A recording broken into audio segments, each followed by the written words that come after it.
This segment deals with opening cases. There are two types of cases we'd like to cover today.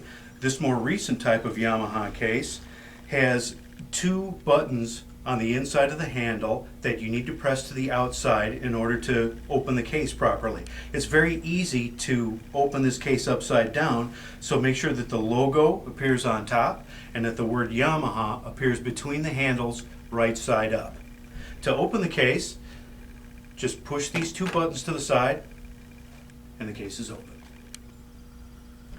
This more traditional type of case, this happens to also be by Yamaha. As you can see, the word Yamaha appears on top and the latches open up. That will ensure that you're not going to open the case upside down. This is the upper joint.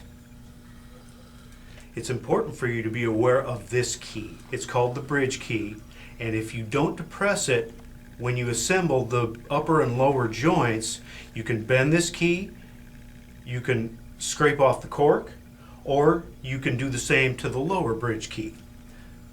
This is the lower joint. Depressing the bridge key on the upper joint, we're going to put the two together with a gentle twisting motion.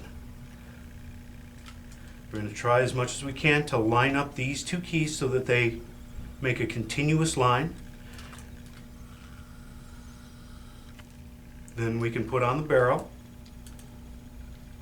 Again, a gentle twisting motion. And the bell. Again, gentle twisting motion. Note that when I put something on the clarinet, I'm always holding the joint that's next to it. In this case, I'm holding the lower joint. In this case, I'm holding the upper joint. And note that I also try to put as little pressure as possible on the keys when I assemble the instrument. If necessary, you can use a little bit of cork grease to make the union of the joints a little easier. Try to use as little as possible and make sure you wipe it off after you're done playing. That will avoid buildup and keep your case nicer. This time we're going to assemble a mouthpiece, reed, and ligature, and we're going to put that on the barrel of the clarinet. The first thing is to put the mouthpiece on the barrel of the clarinet. Just like with all other parts of the clarinet, a gentle twisting motion should do it just fine.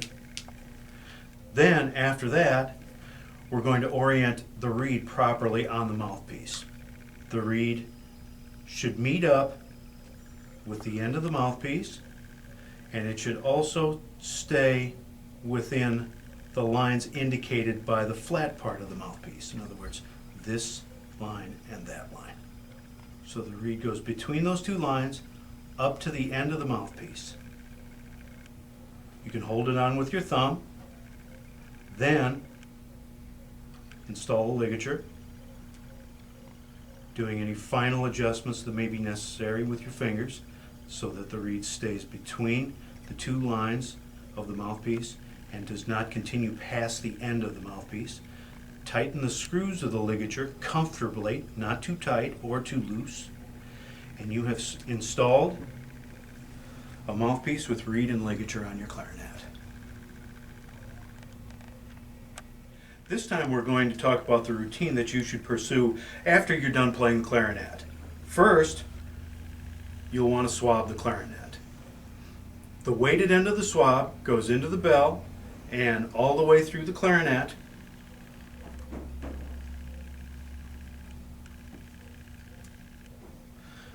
Pull the swab gently all the way through the clarinet.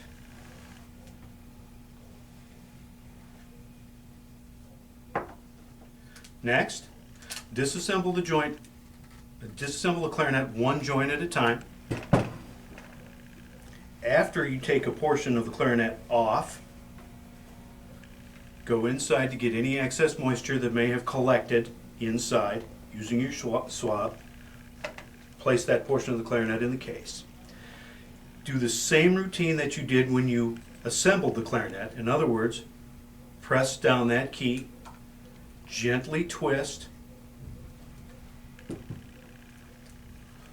wipe off the tenons, those are those cork things that are around each end of joints That'll get the cork grease off and any excess moisture, thus keeping it out of your case. Replace given joint in the case.